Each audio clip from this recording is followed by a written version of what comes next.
સુરતથી આવેલા પરિવારના સભ્યો નર્મદા જિલ્લાના પોઈચા ખાતે નર્મદા નદીમાં નહાવા પડતા 8 લોકો ડૂબી ગયા હતા, જેમાંથી એક યુવાનનો બચાવ થયો હતો, જ્યારે 7 લોકોની હજુ પણ તપાસ નર્મદા નદીમાં કરવામાં આવી રહી છે।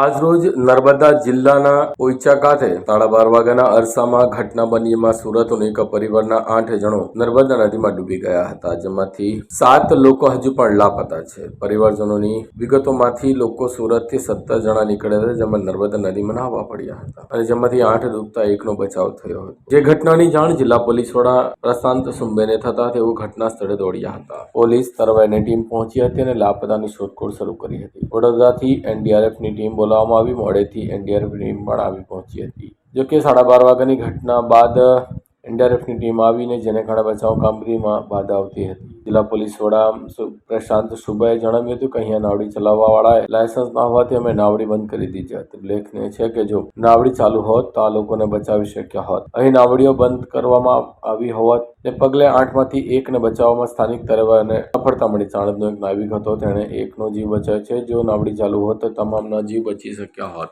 જોકે લાયસન્સ વગર નાવડી ચલાવવા મામલે વિષય ચર્ચાનો બન્યો છે। જ્યારે સુરતના પરિવારને માહિતી આપતા જણાવ્યું હતું કે અમે બધા એકબીજાના હાથ પકડીને સવારે નાહવા ગયા હતા, 2 કલાક સુધી નાહ્યા હતા। નાહીને જ્યારે બહાર નીકળતા હતા ત્યાં ઘટના ઘટી હતી। પરિવાર હીરા ઘસવાનું ટ્રાન્સપોર્ટનું કામ કરતો હોવાનું ખુરશીદે જણાવ્યું હતું। ઘટનાની જાણ જિલ્લા પોલીસ વડા પ્રાંત અધિકારી મામલતદારને થતા તેઓ પોલીસ સાથે ઘટના સ્થળે પહોંચ્યા હતા। હાલ મળતી માહિતી મુજબ નર્મદા ડેમમાં વીજ મથકો ચાલી રહ્યા છે, આમાંથી પાણી ડિસ્ચાર્જ કરવામાં આવ્યું છે। નર્મદા જિલ્લામાં છોડવામાં આવતા પાણીને લઈને 20 થી 22,000 ક્યુસેક પાણી નર્મદાનું જળસ્તરમાં વધારો કરે છે, જેના કારણે પોઈચા નર્મદા નદીમાં વધારે જળસ્તર હોવાથી અને ખૂબ જ ગરમી હોવાથી પ્રવાસીઓ ઠંડક મેળવવા નર્મદામાં નહાવા પડે છે। અહીં નહાવા ઉપર પ્રતિબંધ હોવા છતાં લોકો નહાવા પડે છે, ત્યારે આજે બનેલી ઘટનાને લઈને સુરતના 8 લોકો નહાવા પડ્યા અને તેમાંથી 7 ડૂબી ગયા, જ્યારે એક જ વ્યક્તિ અહીં બચી જવા પામ્યો છે। હાલ તમામ 7 લાપતા લોકોની શોધખોળ શરૂ છે। આ મામલે જિલ્લા પોલીસ વડા પ્રશાंत सुंबे કંઈક આ પ્રમાણે જણાવ્યું હતું। क्या घटना बनी और अभी क्या कार्रवाई हो रही है? नमस्कार। नर्मदा जिला के पोईचा गांव के पास में नर्मदा नदी बड़ौदा और नर्मदा जिले के बाउंड्री से जो बहती है, वहाँ पे आज दोपहर में सूरत से 17 लोग आए थे और उनमें से कुछ लोग नहाने के लिए नदी के अंदर गए थे। उन 8 लोगों में से 7 लोग यहाँ पे मिसिंग है, उनको ढूंढने की कार्रवाई चल रही है। वहीवटी तंत्र, पुलिस तंत्र की तरफ से एनडीआरएफ को भी बुलाया गया है। थोड़ी देर में जैसे एनडीआरएफ पहुंचेगी तो उनकी तरफ से भी उनको उन मिसिंग लोगों को ढूंढने की कोशिश की जाएगी। सर 11 बजे की घटना है, अभी तक कोई एनडीआरएफ, एसडीआरएफ या फायर फाइटर कोई नहीं आया, नज़दीक में भी है कोई नहीं आया, क्या करें? फायर फाइटर तो है यहाँ पे उपलब्ध है और तरवैया भी जो पुलिस तंत्र के साथ हमारे साथ जो कांटेक्ट में है, उनके साथ मिलकर लोकल लोगों के साथ में हमने उनकी ढूंढने की कोशिश की हुई है। एनडीआरएफ को मैसेज चला गया है, वो रवाना भी हो गए हैं, वो ऑन द वे है, थोड़ी देर में वो पहुँचेंगे। सर कहाँ से आ रही है एनडीआरएफ की टीम बड़ौदा से आ रही है। सर बात करें तो यहाँ पे नाव भी बंद करवाया था, अगर नाव चालू होता तो लोगों की जान बच सकती थी, नाव क्यों बंद करवाया?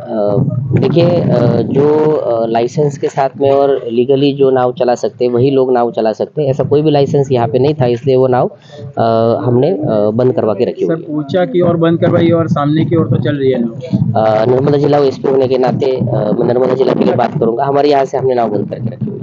सर नाव चालू होती तो बच जाती थी। देखिए कि जो चीज़ हमने बंद करवाई हुई है उससे क्या होता है उसके बारे में तो मैं कमेंट नहीं कर पाऊंगा, लेकिन हम प्रयत्न करेंगे कि ये इंसिडेंट इसके बाद भी ना बने और आज के इंसिडेंट को हम प्रॉपरली उन फैमिलीज के लिए प्रयत्न कर पाएंगे कि जल्दी से जल्दी इस इंसिडेंट को क्लोज कर पाए। सर स्थानिक तरवैयाओं ने एक की जान बचाई और वही चानोद के नाव वाले ही उन्होंने ही जान बचाई। बिल्कुल स्थानिक तरवैयों का काफ़ी मदद हमें हो रही है और अभी भी वो हमारे साथ जो मिसिंग है लोग उनको ढूंढने में मदद कर रहे हैं। प्रशासन की तरफ से भी मैं उनका आभारी हूँ और हमने जो फायर ब्रिगेड की बाकी टीम बुलाई है, बाकी हमारे तरवैये बुलाए वो भी है, एनडीआरएफ की भी टीम आ रही है। કથા બેહાડી હતી તે અમે 30 ગોપીઓ છે, એ 30 ને આવવાનું હતું તે કોઈ હા ન પાડી। પછી આ ભાઈ છે ને હેઠા ઈ કે આજે જ જાવું એટલે તૈયાર થયા। તે અમે ખાલી એનો ટેમ્પો લઈને આવ્યા, ઈ ભાઈ ટેમ્પો હાકે છે, ની મગનભાઈએ જીત કરી કે આજે જ જાવું છે। ઈ બે ભાઈ ભરતભાઈ અને મગનભાઈએ તે અમે આવ્યા તો પછી અમે નાયા ધોયા તે અમે પણે નાતા હતા ને તો ઈ મગનભાઈએ હાથ કર્યો અહીંયા હાલો અહીંયા પૈણા વાળું છે ના પાણકા છે કે તે અમે આવ્યા એવા ઈ તો હજી આમ હતા ને તો અમે જોયું ને કે ઈ છોકરા ક્યાં જાય ઈ મને ન ખબર રહી ને આ ભાઈ ને તમે ખેહીને બહાર કાઢ્યા એટલી હવે વાત બચી ગયા તે કે ભાઈનું નામ શું? બસી જાય ઈ મગનભાઈ મગનભાઈ. આ ભાઈ કેમ્પા વાળા. નથી કેમ્પાવાળા. ભરતભાઈ પછી ભાવેશભાઈ પછી મયત્ર પછી આર્નવ પછી બીજા નામ નથી મને આવડતું ભાર્ગવ આર્યન સો અને હજી એક વરસ સાત છે. ઈ મહેમાન છે. બધાની ઉંમર કેટલી છે? ઉંમરની તો મારે નહીં એટલે મને ન ખબર હોય. એકે 10મા ની પરીક્ષા દીધી પાવલા સુરતમાં કઈ સોસાયટીમાં રહો? કૃષ્ણા પાર્ક સોસાયટી સણિયા હેમાતની સામે. હા નામ બા. લાભુબેન એકબીજા હાથ પકડીને નાતા હતા અને નાસ્તો અંબાવતા હતા અને નાસ્તો અંબાવીને પાછા જોઈને તો કોઈ દેખાય નહીં. 2 મિનિટ જોઈ તો એકનો હાથ બહાર આવ્યો ને પછી એકને ખેંચીને લાવ્યો, બીજાને ન મળ્યો. બીજા ક્યાં તણાઈ ગયા કઈ ખબર જ ન પડી. ક્યારના આવ્યા હતા અને કઈ રીતે ઘટના બની?